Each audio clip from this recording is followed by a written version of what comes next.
Hello everyone, welcome to the Rubik channel. In the previous video, I show you how to make the yellow daisy flower. In the case, if the only two this color match, only like here, only blue and a red match, the green and the orange not match here. So in this case, very simple to solve it.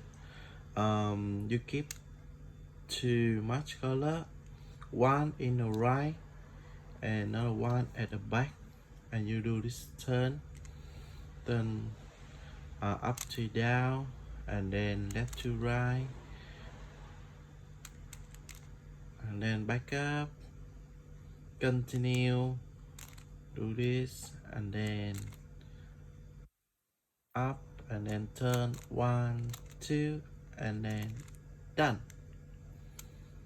So here you just done here, and then you can have orange here, blue here, red here, and green here as well. Very simple. And thank you everyone for watching. I see you next video.